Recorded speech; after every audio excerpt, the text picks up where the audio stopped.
ঠাকুর যখন সাধনা করছেন, যেমন মা কালীকে উনি দেখা দাও, শুধু বিশ্বাসের কথা, বিশ্বাস তো উনি করতেনই, কিন্তু he wanted an experience, living mystical experience. মানে এটার মুশকিল এটাও হতে পারে, একটা ঝামেলা হতে পারে এটাতে, যে মাকে তিনি দেখছেন, তার আধ্যাত্মিক অনুভূতি হচ্ছে, এটা তো শুধু ওনার হচ্ছে, অন্য কারোর আশেপাশে হচ্ছে না। আমরা কথামৃত্যুতে যখন দেখছি ঠাকুর মাকে দেখছেন, অন্যদের আশেপাশে কেউ অন্যরা কেউ দেখতে পাচ্ছে না, কিন্তু যে বর্ণনা দেখছি, it's a mystical experience, it's a special experience. এটা পাবলিক ইন্দ্রিয় গ্রাহ্য নয় যে সবাই দেখতে পারে, তেমন নয়। মায়ের মূর্তিকে সবাই দেখতে পাচ্ছে, কিন্তু জ্যান্ত কালী উনি দেখতে পাচ্ছেন, আমরা তো কেউ দেখতে, অন্যরা যারা ওখানে আছে কেউ তো দেখতে পাচ্ছে না। So the problem with mystical experience is it's a special experience. A special experience হওয়ার জন্য আবার সে অবিশ্বাস আসতে পারে, মানে অন্য মানুষরা যাদের এই অনুভূতি হচ্ছে না তারা বলবে তো পাগল। ঠাকুরকে বলতেও বটে, কতজন, অনেকে পরবর্তীকালে তিনি রামকৃষ্ণ পরমহংস, কেশববাবু এলেন, আরো অনেকে এলো, কয়েকজন সাধক ছাড়া যারা ঠিক ঠিক বুঝতে পেরেছিল যে ইনি কে, কিছুটা অন্তত বুঝতে পেরেছিল, সাধারণ ব্যক্তি তো ভাবত দক্ষিণেশ্বরে পাগলা বামুন বলে। শুধু ঠাকুর নন, যত মিস্টিক ইতিহাসে আমরা দেখি, যে কোনো রিলিজনে, mystics have always been treated with caution, with a little bit of suspicion, যে এটা মাথার গোলমাল মনে হয়। আজকে মাথার গোলমাল বলবে না, আজকে নিউরোসায়েন্স বলবে যে তোমার এই ব্রেনে একটা ক্লট হয়েছে কি একটা, এখানে তার জন্য ব্রেনে চাপ পড়ছে, তাই জন্য আপনার এইসব বিভিন্ন দর্শন হচ্ছে। এর মানে নয় যে আপনি ভগবানকে দেখছেন, এর মানে একটা নিউরোলজিক্যাল প্রবলেম কোথাও আছে। হ্যাঁ, পাগল বলছি না, অনুভব হচ্ছে বলে বলছি না, একটা সমস্যা আছে কোথাও। So this might be the reaction.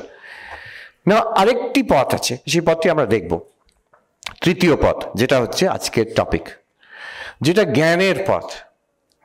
তিনটে পথের কথা বলছি, একটি ভক্তি বিশ্বাসের পথ, একটি যোগ করে ধ্যান করে অনুভূতি, অনুভূতি মানে কিরকম অনুভূতি, বিশ্বাসও তো একটা অনুভূতি, এটা হচ্ছে একটা ডিরেক্ট মিস্টিক্যাল এক্সপিরিয়েন্স, সেটা হয় সাধকদের চিরকাল ধরে হয়ে এসছে, প্রত্যেক ধর্মে, at the core of every religion are these special mystical experiences.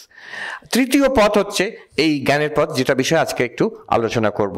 I'll introduce the subject. এটি কেমন, এখানে our daily experience, ইংলিশে যেটাকে কোটিডিয়ান এক্সপিরিয়েন্স বলে, আমাদের প্রতিদিনের যে এক্সপিরিয়েন্স, দ্যাট ইজ রিকোয়ার্ড। যে তোমাকে কালীর দর্শন দরকার কিংবা বিষ্ণুর দর্শন দরকার তবেই অধ্যাত্ম, নাও। তুমি কি জেগে আছো? হ্যাঁ, আমরা জাগি তো। তুমি কি ঘুমাও? আমি ঘুমাই, কখনো কখনো বেদান্ত ক্লাসেই ঘুমিয়ে পড়ি। হ্যাঁ, স্বপ্ন দেখো? হ্যাঁ, স্বপ্ন দেখি, যদিও মনে থাকে না ওঠার পরে, কিন্তু বেশিরভাগ আমি তো স্বপ্ন দেখি মনে হয়। তাহলে এই জাগ্রত স্বপ্ন সুষুপ্তি সবাইকার আছে, কার নেই? আমাদের সবাইকার আছে। এটা হলেই হবে। This much experience is necessary to start the path of jnana. আচ্ছা, তুমি কি subject object relation, subject object experience, আমি দ্রষ্টাই, জগৎটা দৃশ্য, আমি দেখছি, এই সব দেখছি, এইটুকু আছে কি? হ্যাঁ, সবাইকার আছে, কার নেই? হ্যাঁ, পশু মাত্রের আছে। তো এইটুকুই, দিস ইজ এনাফ, এইখান দিয়ে আরম্ভ করা যায়। এটা থাকলেই হবে। এটা থাকলে তারপরে জ্ঞানের যে পথ বেদান্ত আসবে, আমাদের স্টেপ বাই স্টেপ বুঝিয়ে দেবে। হ্যাঁ, আমাদের হাত ধরে ধরে দেখিয়ে দেবে। কি দেখিয়ে দেবে? আমাদের আসল স্বরূপ, আমি কে। আমি কে, প্রথম কথা তো আমি জানি আমি কে। আমি যদি অবজেকশন, দুটো অবজেকশন, আমি কে আমি জানি। দ্বিতীয় কথা, জেনে কোনো লাভ নেই, সমস্যাই আছে। তা আমি কে জানার আর দরকার কি? তখন বেদান্ত বলছে আমি কে তুমি জানো না, আমি কে তুমি জানো না। ঠাকুর বলছেন মানুষ নিজেকে চিনতে পারলে ঈশ্বরকে চিনতে পারে, ভগবানকে চিনতে পারে। শ্রীরামকৃষ্ণ উপদেশ বইটার প্রথম লাইন স্বামী ব্রহ্মানন্দ সংকলন করেছেন, তার প্রথম লাইন হচ্ছে মানুষ নিজেকে চিনতে পারলে ঈশ্বরকে চিনতে পারে। It's a tremendous claim. What is the claim? দাবি হচ্ছে তুমি আমি, আমরা নিজেকে চিনি না। স্বামী বিবেকানন্দ আমেরিকাতে বলতেন, যখন আমেরিকানরা আসতো তখনকার দিনে ওনার কাছে উনি কখনো কখনো বলতেন, if only you knew your self as you really are, তোমাদের আসল স্বরূপকে যদি চিনতে, কি ভালো হতো। সো একটা claim that there is something deep and special and profound in us. সেটা কি? বলছেন নিজেকে চিনতে পারলে ভগবানকে চিনতে পারে। মহাবাক্য তত্ত্বমসি, তুমি সেই, তো তুমি নিজেকে চিনতে পারলে তাকে চিনতে পারবে। এটা ফার্স্ট। লাভ কি হবে? তাকে পেলে জীবনের দুঃখ কষ্টের পারে যাবে, পরম তৃপ্তি লাভ করবে। You will know the secret of this universe. You will become immortal, become aware of your immortal nature. মৃত্যুর পারে যাবে, দুঃখ কষ্টের পারে যাবে।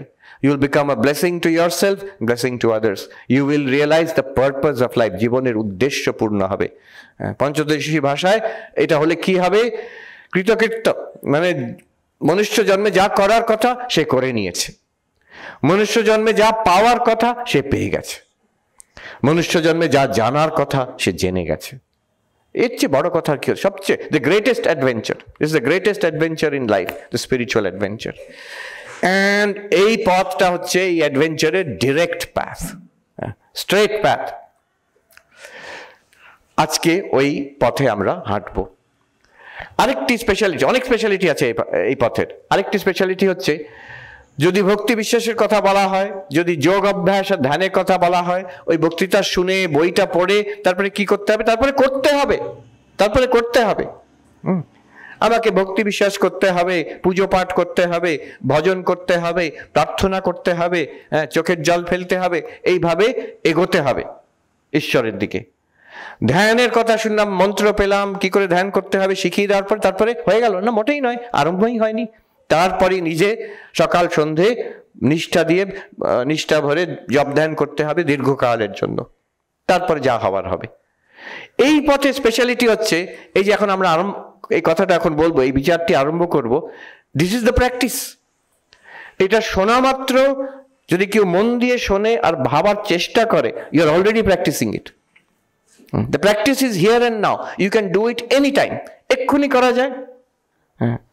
জব ধ্যানের অবস্থাতে করা যায়, বাইরে গিয়েও করা যায়, যে কোনো মুহূর্তে, at any time you can do, any place you can do this practice. একটা শুধু বলে রাখি, কশন, অনেকে ভুল করেন, এটা শোনার পরে দারুণ, কি দারুণ বললেন মহারাজ, আচ্ছা তারপরে তাহলে আমি জব ধ্যানটা আর ভালো লাগছে না, ওই সময়টা এইটাই করি। খবরদার, বিপদে পড়বেন। গুরুর কাছ থেকে যে মন্ত্র পেয়েছেন, ইষ্ট মন্ত্র, সেটা যেমনটি গুরু বলেছেন তেমনটি সারা জীবন করে যেতে হবে। Don't meddle with that. কম্পিউটারের ভাষায় বলে না আপগ্রেড, ডোন্ট আপগ্রেড দ্যাট। যেমনটি বলেছেন তোমরা অন্য সময় করবে, কোনো অসুবিধে নেই, কিন্তু যেটা সাধন ভজন করার যেটা গুরু নির্দিষ্ট পদ্ধতি, don't play around with that. একটা নতুন বই পড়লাম, নতুন ইউটিউব লেকচার শুনলাম, গুরুদেব তো সেকালে মানুষ, আমি একটু লেটেস্ট জিনিসটাকে এটাকে মিশিয়ে দিই, না ও ঝামেলা হবে, খুব ঝামেলা হবে, ও করতে নেই কখনো, আলাদাভাবে করবে।